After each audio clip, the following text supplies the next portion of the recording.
ಹಿಮಾಚಲ ಪ್ರದೇಶದಲ್ಲಿ ಹಿಮಪಾತದ ಜೊತೆ ಭಾರೀ ಮಳೆ ಸಹ ಆಗ್ತಾ ಇದೆ. ಅಲ್ಲಲ್ಲೇ ಭೂಕುಸಿತ ಕೂಡ ಆಗ್ತಾ ಇದ್ದು ವಿದ್ಯುತ್ ಸಂಪರ್ಕ ಕೂಡ ಕಡಿತವಾಗಿದೆ.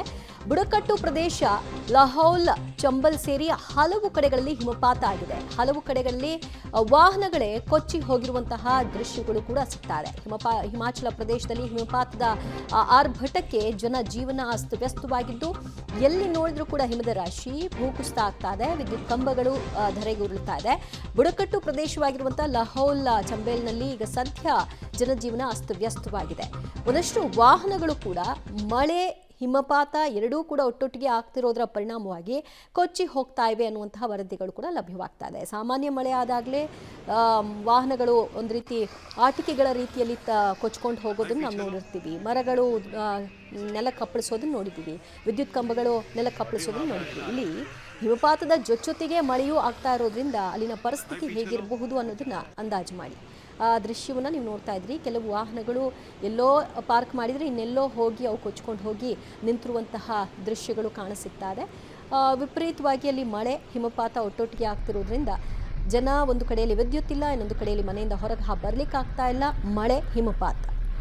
ಮತ್ತಷ್ಟು ಮಾಹಿತಿ ಪಡೆಯೋಣ ನಮ್ಮ ಪ್ರತಿನಿಧಿ ಶಬ್ಬೀರಿಂದ. ಶಬ್ಬೀರ್, ಸಾಮಾನ್ಯ ಮಳೆ ಬಂದಂತಹ ಸಂದರ್ಭದಲ್ಲೇ ಜನಜೀವನ ಅಸ್ತವ್ಯಸ್ತವಾಗುತ್ತೆ. ಅಂಥದ್ರಲ್ಲಿ ಹಿಮಪಾತದ ಜೊತೆಗೆ ಮಳೆ ಆಗ್ತಾ ಇರೋದ್ರಿಂದ ಹಿಮಾಚಲ ಪ್ರದೇಶದ ಪರಿಸ್ಥಿತಿ ಹೇಗಿದೆ? ದಿವ್ಯ, ಈಗ ಹಿಮಾಚಲದಲ್ಲಿ ಎರಡು ರೀತಿಯಾದಂತಹ ವೈಪರೀತ್ಯಗಳನ್ನ ನೋಡ್ಲಿಕ್ಕೆ ಸಿಗ್ತಾ ಇರುವಂತದ್ದು. ಹಿಮಾಚಲ ಪ್ರದೇಶದ ಗುಡ್ಡಗಾಡು ಪ್ರದೇಶಗಳೇನಿದೆ, ಈ ಪ್ರದೇಶದಲ್ಲಿ ಸಾಕಷ್ಟು ಹಿಮಪಾತ ಆಗ್ತಾ ಇದೆ. ಮತ್ತೆ ಕೆಳಗಡೆ ಪ್ರದೇಶ ಏನಿದೆ, ಈ ಪ್ರದೇಶದಲ್ಲಿ ಭಾರಿ ಮಳೆ ಆಗ್ತಾ ಇರುವಂತದ್ದು ಗೊತ್ತಾಗ್ತಾ ಇದೆ.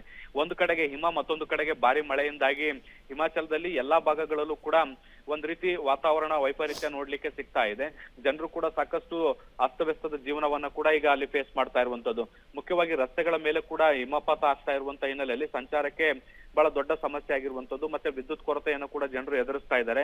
ಶಾಲಾ ಕಾಲೇಜುಗಳಿಗೆ ಕಳೆದ 2 ದಿನಗಳಿಂದಲೇ ಈಗಾಗಲೇ ರಜೆಯನ್ನ ಘೋಷಣೆ ಮಾಡುವಂತ ಕೆಲಸವನ್ನ ಕೂಡ ಮಾಡಲಾಗಿದೆ. ಇದ್ರ ಜೊತೆಗೆ ಮುನ್ನೆಚ್ಚರಿಕೆಯ ಭಾಗವಾಗಿ ಕೇಂದ್ರ ಹವಾಮಾನ ಇಲಾಖೆ ಹಿಮಾಚಲ ಪ್ರದೇಶದಲ್ಲಿ ಆರೆಂಜ್ ಅಲರ್ಟ್ ಅನ್ನ ಕೊಟ್ಟಿರುವಂತದ್ದು. ಯಾವುದೇ ಸಂದರ್ಭದಲ್ಲೂ ಕೂಡ ಇನ್ನು ಮಳೆ ಆಗುವಂತ ಸಾಧ್ಯತೆಗಳು ನಿರಂತರವಾಗಿರುತ್ತೆ ಅನ್ನುವಂತ ನಿಟ್ಟಿನಲ್ಲಿ ಸೂಚನೆಯನ್ನ ಕೊಡಲಾಗಿದೆ. ಸಾಧ್ಯವಾದಷ್ಟು ಜನರು ಮನೆಯಲ್ಲೇ ಇರಬೇಕು, ಅನಿವಾರ್ಯ ಕಾರಣಗಳಿದ್ರೆ ಮಾತ್ರ ಹೊರಗಡೆ ಬನ್ನಿ ಅನ್ನುವಂತ ನಿಟ್ಟಿನಲ್ಲೂ ಕೂಡ ಮನವಿಯನ್ನ ಮಾಡ್ಕೊಳ್ತಾ ಇದೆ. ದಿವ್ಯಾ, ಥ್ಯಾಂಕ್ ಯು ಶಬೀರ್ ನಿಮ್ಮೆಲ್ಲ ಮಾಹಿತಿಗೆ. ಹಿಮಾಚಲ ಪ್ರದೇಶದ ಬುಡಕಟ್ಟು ಜಿಲ್ಲೆಗಳಾದ ಲಹೌಲ್ ಮತ್ತು ಚಂಬಲ್, ಮಂಡಿ ಈ ಕಡೆ ಎಲ್ಲ ವಿಪರೀತವಾದಂತಹ ಹಿಮಪಾತದ ಜೊತೆಗೆ ಮಳೆಯೂ ಕೂಡ ಆಗ್ತಾ ಇದೆ. ಪರಿಸ್ಥಿತಿಯಂತೂ ಅಸ್ತವ್ಯಸ್ತವಾಗಿದೆ. ಭೂಕುಸಿತ ಒಂದು ಕಡೆಯಲ್ಲಿ ಆಗ್ತಾ ಇದೆ, ವಿದ್ಯುತ್ ಕಂಬಗಳು ಧರೆಗುರುಳ್ತಾ ಇದೆ.